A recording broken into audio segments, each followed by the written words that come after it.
You have been receiving messages for years, not in words, not in any language you were taught to read, but in behavior, in specific, repeated, deliberate behaviors that your hummingbird has been performing directly at you, directly for you, in ways that science has only recently begun to decode. The hover at your window that felt like more than coincidence. The way it comes to the feeder the moment you step outside, before you have done anything, before you have touched the feeder, before you have made a sound. The time it flew directly toward your face and stopped, hovering 3 inches from your nose, looking at you with both eyes in a way that made you go completely still. The chattering sound it makes sometimes when you approach, that rapid high-pitched series of chips that sounds almost like it is scolding you or warning you or telling you something you cannot quite understand. These are not random. These are not coincidence. These are not simply the behaviors of a small bird going about its day with no awareness of you. These are messages. And today, for the first time, you are going to understand what they mean. Message 1, the feeder hover with direct eye contact.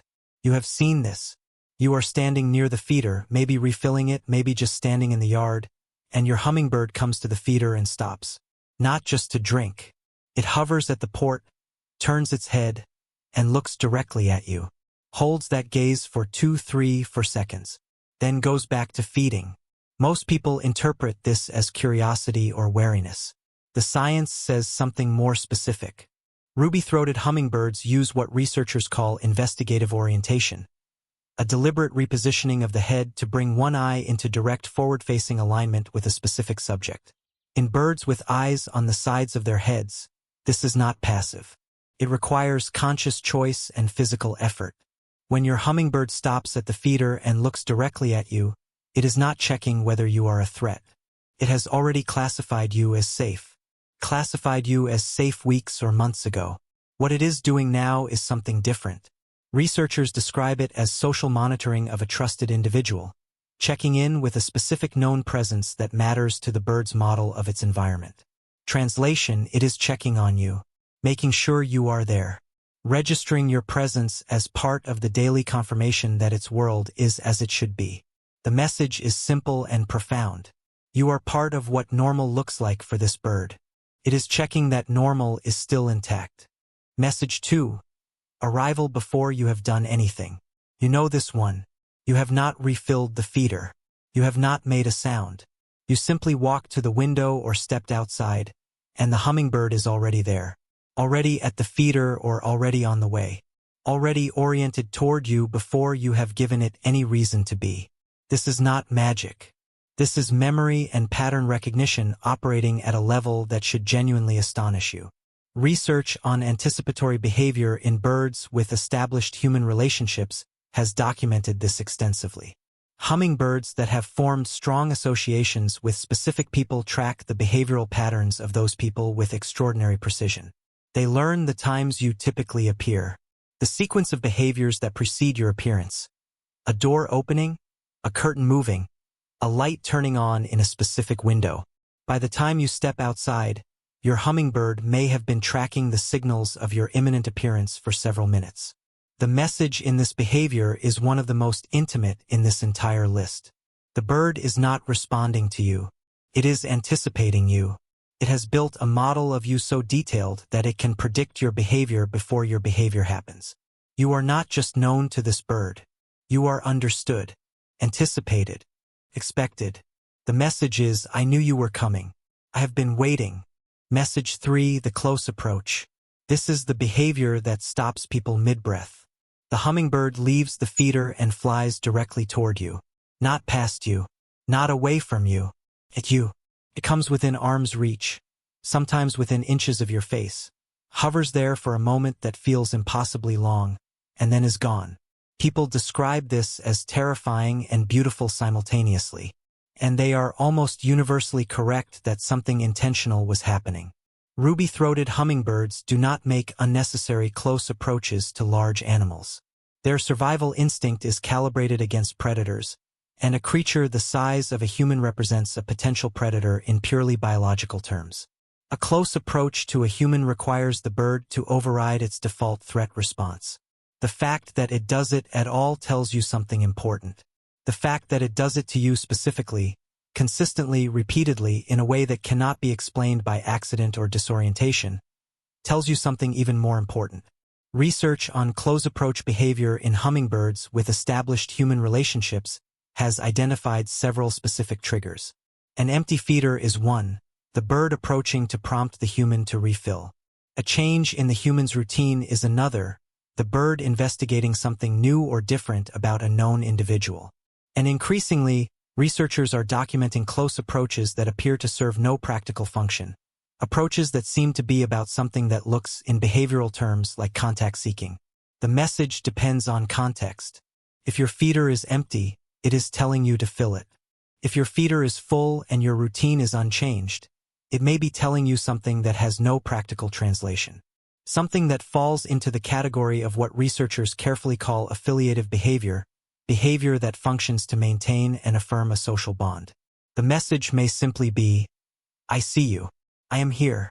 We are in the same world right now. Message 4, the chattering alarm directed at you. This one confuses and worries people. Your hummingbird sees you coming toward the feeder and makes a rapid series of sharp chips. A chattering call that sounds urgent, almost angry. It may dart toward you and back. It may puff slightly. It clearly knows you are there and is clearly responding. Is it angry? Is it scared? Have you done something wrong? The answer requires understanding how hummingbirds use alarm calls, and specifically, how they use them differently with known versus unknown individuals. Research on hummingbird vocalization has documented something fascinating. With unknown humans or perceived threats, hummingbirds produce what researchers describe as high-urgency alarm calls, thin, high-pitched sounds optimized for alerting other birds without revealing the caller's location. With known, trusted humans who are behaving in ways that require the bird's attention, many hummingbirds produce a different call pattern, louder, more directed, with a chip note structure that researchers have associated with communication toward a known individual rather than warning to others. In other words, the chattering your hummingbird directs at you when you approach may not be alarm. It may be communication. The message is most often one of three things. The feeder needs attention. Your approach is faster or less predictable than usual and the bird is asking you to slow down. Or, and researchers have documented this, the bird is simply responding to your presence with a vocalization that its behavior suggests is directed specifically at you. It is talking to you, not in words, but in the only medium it has. The message, depending on context, is either a request, a correction, or simply, I notice you. I am responding to you specifically. Message 5, the territory display performed for you. If you have ever seen a male ruby-throated hummingbird perform his J-shaped dive, the steep climb, the arcing dive, the distinctive buzzing sound as he bottoms out, you have witnessed one of the most physically demanding behaviors in North American bird life. Most people know this as a courtship display performed for females. What most people do not know is that males also perform this display for human observers who have established positive feeding relationships with the bird. Research on ruby-throated hummingbird display behavior has documented instances where males perform the J-dive in front of specific humans.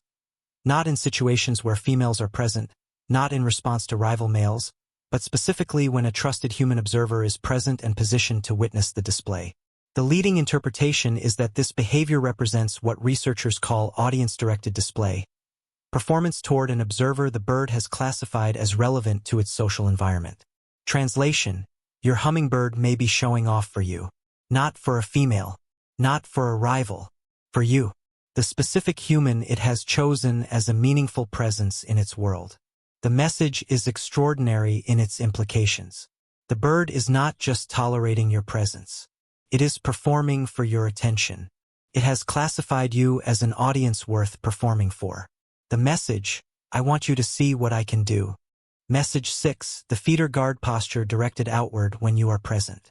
You may have noticed this. When you are in the yard near the feeder, your hummingbird sometimes perches prominently nearby and faces outward, away from you, away from the feeder, scanning the yard perimeter. Not feeding. Not displaying. Just watching. This is not random resting behavior. This is a specific behavioral choice that communicates something important about how the bird classifies your presence. Ruby-throated hummingbirds in territorial mode allocate their vigilance based on the threat assessment of their environment. When a known safe human is present near the feeder, Research has shown that some birds actually reduce their personal vigilance toward the human, because the human has been classified as safe, and redirect that vigilance outward toward the territory perimeter. In behavioral terms, the bird is treating your presence as something that allows it to focus its attention elsewhere. Not because it is ignoring you, but because it trusts you enough that it does not need to watch you. The message, you are safe enough that I can watch for other threats instead of watching you. I trust your presence the way I trust a known element of my environment. You are not a variable I need to monitor. You have become part of the background of safety. That is not a small thing. Message 7, the prolonged perch near you. This is the quiet one.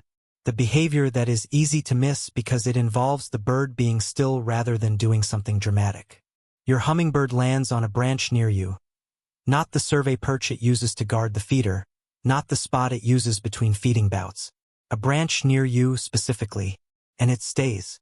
It sits for longer than the resting periods you have observed before. It may preen. It may simply sit. But it is near you and it stays near you, and it is not doing anything that requires it to be near you. Research on hummingbird perching behavior near trusted humans has documented what researchers describe as proximity seeking, a behavioral tendency in birds with strong human associations to choose resting positions near the trusted human rather than at maximum distance from them. This is not the bird seeking food. It is not the bird monitoring a threat. It is the bird choosing to be near a specific individual in a way that has no survival explanation, only a social one. The message is the quietest one on this list, but it may be the most meaningful. The message, I choose to be near you, not because I have to, not because you have something I need right now, simply because near you is where I choose to be. Message 8, the departure signal. You may not have noticed this one because you did not know to look for it. In the days before fall migration, ruby-throated hummingbirds change their behavior in specific measurable ways. They feed more intensely. They perch for longer periods on survey branches. They make unusual flights, circuits of the territory that seem to have no feeding or defensive purpose. And some of them, researchers have documented this with enough consistency to take it seriously. Make what appear to be final visits to specific locations and specific humans before departure. Not a final visit to the feeder. A final visit to the window where you usually are. A final close approach. A final extended hover that is longer than the usual interactions. Ornithologists studying pre-migration behavior describe this as a territory farewell circuit, a final pass of significant territory landmarks before departure.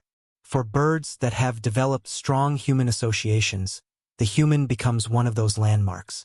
The message, and I want you to sit with this because it is remarkable, is something close to goodbye. Not goodbye in the human sense. Not with consciousness of mortality or distance or the possibility of not returning. But goodbye in the sense that this bird, before it leaves for a journey that will test every limit of its tiny body, makes one final pass of the things that matter in its world. And you are one of them. Message 9, the visit that comes when you need it most. I have saved this one for last, because it is the one that has no clean scientific explanation. And it is the one that the most people in this community have experienced. You were having a hard day, or a hard week, or you were sitting outside in a moment of grief or loneliness or exhaustion, the specific kind of exhaustion that comes from carrying something heavy for a long time. And the hummingbird came, not at its usual time, not in the usual way. It came to the window when you were sitting quietly inside. It hovered in front of you in the garden in a moment when you were not watching the feeder, not doing anything to attract it. It stayed longer than usual. It seemed, and you know how this sounds, and you thought about it carefully before deciding it was true, it seemed like it came specifically for that moment. I am not going to tell you this is impossible. The science of what hummingbirds perceive about the humans they have formed relationships with is not complete. We know they have tetrachromatic vision that allows them to see you in wavelengths you cannot see yourself. We know they track your behavioral patterns with extraordinary precision. We know they register changes in your routine and respond to them. What we do not fully know is what they perceive about human emotional states. Whether the specific stillness of grief looks different to a hummingbird than the stillness of rest. Whether the specific quality of presence in a person who is struggling registers as different from the quality of presence in a person who is fine. Research on animal perception of human emotional states, documented extensively in dogs, horses, and some primates, has found that animals with strong human bonds can detect physiological changes in trusted humans through multiple sensory channels. Heart rate changes, cortisol in breath and skin, microbehavioral signals invisible to other humans but detectable to animals with different sensory capacities. We do not know if hummingbirds have this capacity. The research has not been done. What I can tell you is this. Thousands of people in this community, in the comments of every video about hummingbird behavior, in letters and messages shared with ornithologists and grief counselors and each other, have described the same experience. A hummingbird coming in a moment of need, staying longer than usual, looking directly at them in a way that felt different from the feeding visits. And they felt, with a certainty that surprised them, that they were not alone. I am not going to tell you what that means. That is yours to decide. What I will tell you is that the bird that came to you in that moment, the bird that weighs less than 2 pennies, that crosses 900 miles of ocean, that carries your yard in its memory through months of Central American winter, that bird has been watching you. It knows your patterns. It registers your presence as meaningful. And if something in its extraordinary sensory system, something we do not yet have instruments to measure, told it that you needed to be visited that day, I do not think it is impossible that it came. The message from this bird in this moment to you specifically is the one that matters most. The message is you are not invisible. You are seen by something that chose you, by something that crosses oceans to come back to you, by something that, out of every yard on your street, every person in your neighborhood, every option available to it, chose you. Now you know what the messages mean. The eye contact at the feeder. I am checking that you are here. The arrival before you have done anything. I knew you were coming. I have been waiting. The close approach, I see you. We are in the same world. The chattering, I am talking to you. In the only way I know how. The display, I want you to see what I can do. The guard posture, I trust you enough not to watch you. The prolonged perch near you, I choose to be near you. The departure signal, I am saying goodbye. And the visit that comes when you need it, you are not invisible. You are seen. 9 messages. From a creature that weighs less than 2 pennies. That has been sending them to you all summer. Every summer.